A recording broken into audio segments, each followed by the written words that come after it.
It's going to be a drag queen take on the holidays, so kind of spreading holiday cheer through serving and dancing and dipping and spinning. You can expect some really fierce moves. You can expect some really hilarious comedy and just a really amazing time. This is our first time being in this venue as, you know, the group we are right now. Getting able to perform in Chumash Auditorium is that we have access to both a conventional stage and to like kind of a catwalk out there. So that allows us to tap into the kind of intimate nature of drag as a performing arts medium. Holiday show to get us into the winter spirit. Give it up for Moxie-May.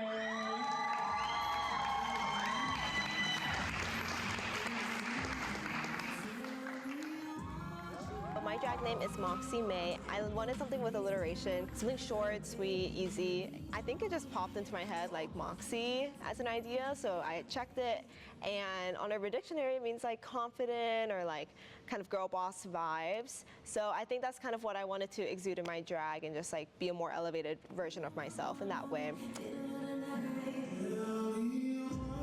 I like to incorporate changes or transformations in my drag personally. The one I'm using for this show is completely new, so I just got like that crinoline or hoop skirt from a friend, and yeah, I'm trying to play around with like putting a bed sheet over it, and that's kind of the crafty drag that I like to do.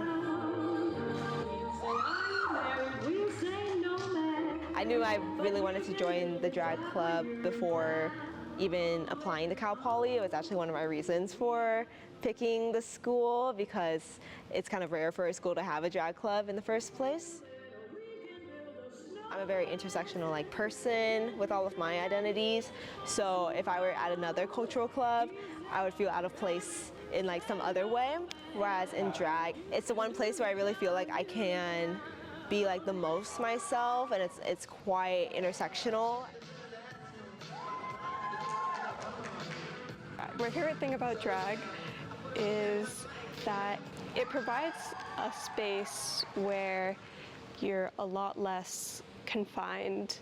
You're a lot more free to do what you want and express yourself how you want. It's a space where you can express yourself in ways that are kind of crazy that you wouldn't normally be able to do.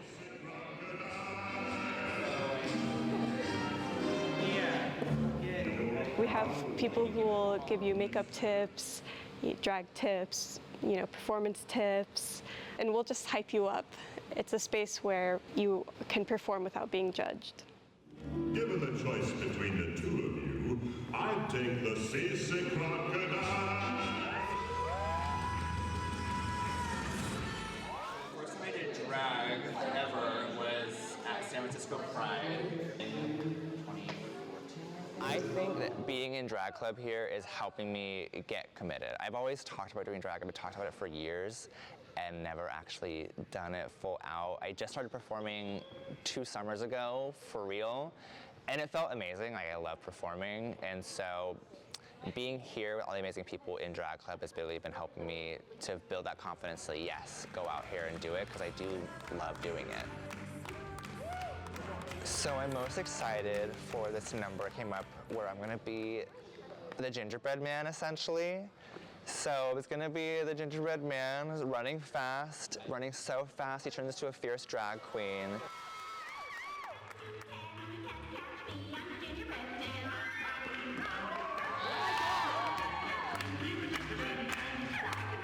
And I'm cutting in some bits from Shrek with the gumdrop buttons, and then it suddenly switches to a burlesque number about taking my little buttons off. And so I think people are gonna love it.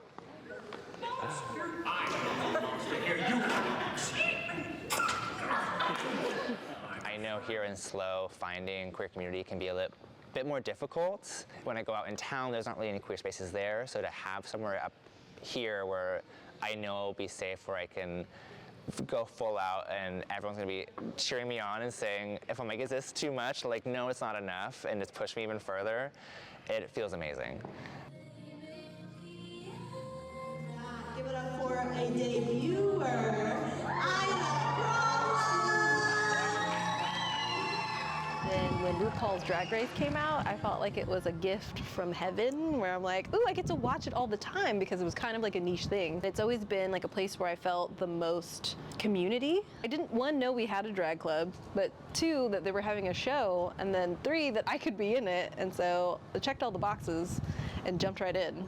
When I found out on Tuesday about this, it was like the best day of my life because I have been waiting my whole life to find my tribe and be who I am. Queer community that celebrates not just my identity, but like the way that I want to express it in the unique way that I want to express it, the big, grandiose production that I want to express. It means a lot. And it confirms that like I'm in the right place and I'm doing what I'm meant to do, which is serve, you know, and I'm so grateful for that. I started drag about 7 years ago, and I was always just kind of flamboyant and different, and noticed I just love dressing up. I got into drag to kind of show the world that boys can be girly, and there's nothing wrong with it. And because I grew up in a background where it was like, you gotta be boyish and manlyish, and you know, we need you to be tough and strong, and it really helped me to learn that I can be gentle and soft and beautiful for fun, and there's nothing wrong with it. I really love getting to be just a part of the show. Honestly, I think my favorite part of Drag Club is the people. The community, for sure. Everyone is very nice, you know, very supportive. Everyone has that feeling. Everyone knows who they are when they take away all the extra nonsense, and you just need to trust that. And hopefully I can share that with other people through drag. From Mustang News, I'm Kimber Draughon.